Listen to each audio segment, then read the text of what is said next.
So this is the second part to Shazoolo, about why it is that I believe that prayer and magic and doing spells are similar, if not the same thing. That is from the pagan point of view, not from the Christian point of view. See, we don't believe that your God exists. So regardless of whether you think you're dealing with, you petitioning for God's will to be in line with your own will, what's actually happening when you're praying that God wants something, that wants the same thing you do, basically, is you are sending your intent out into the universe. And regardless of all the, candles and chants and dances and everything like that, none of that stuff is actually necessary to send out magical energy. So you can do something as simply as a prayer for Wiccans and a prayer for Christians, and it's still a spell.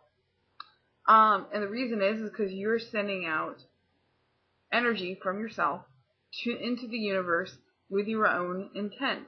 Now, when we were talking about Raven Grimasi's personal will, what he's talking about is intent. And of course, intent is needed when you want to create change. It's different than the free will that I mentioned in my last video.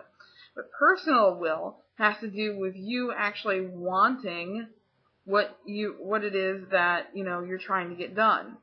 It doesn't make it any less part of that divine process that I talked about before, because as I said, in paganism, we are part of deity.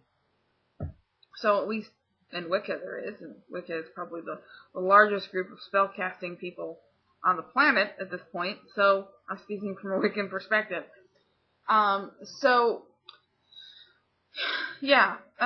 Being that, that is our cosmology, we obviously think that when someone sends out intent into the universe, they are casting a spell. And therefore, when you pray, you're sending intent out into the universe and you are casting a spell. So regardless if you call it prayer or spells, it doesn't really matter. They are, in fact, the same thing in that way.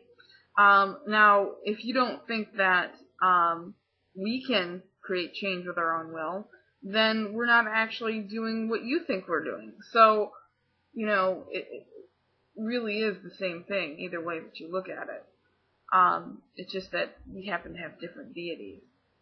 Now, whose deity is right, whose deity is wrong, I'm not trying to piss anyone off or, get anybody angry. I personally don't think that the Christian God makes any logical sense. And I think that the whole idea, you specifically mentioned that your God is omnipotent, omniscient, and omnibenevolent. But if you look at the Bible doesn't really back that up. I mean, they call him Almighty, but they also say that he's a jealous God. And if you look in Genesis, when Adam and Eve hide from God, he looks for them. He couldn't find them. So how could an all-powerful deity not be able to find someone? It just doesn't make any sense. There's a lot of instances where, here comes my cat. My cat loves to be in videos. See? Her name is Freya, and she's really, really cute. So anyway, the whole idea of the Christian God being perfect doesn't really make that many sense, considering he's very anthropomorphized in the Bible. But that's just another reason why, the Bible is mythology, just like every other religion has its mythology, and anthropomorphizes its deities. That's Joseph Campbell 101, isn't it? Isn't it Joseph Campbell? Okay, so, that's pretty much that. But, we could talk about the nature of God and everything like that. That would be probably a 100-part video series, because it's a very in-depth topic, but it doesn't change the fact that the Bible doesn't really back up the idea of an omnipotent, omniscient, and omnibenevolent God. So if that's not the case, then of course that's not the case. Then free will comes back into question.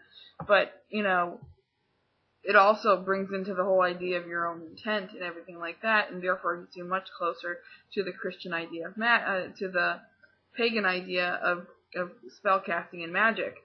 It also kind of, thwarts the idea of the inerrant Bible if in fact your God is omnipotent, omnibenevolent, omnipresent. So it's kind of a conundrum. Anyway, I hope I cleared some things up. Blessed be.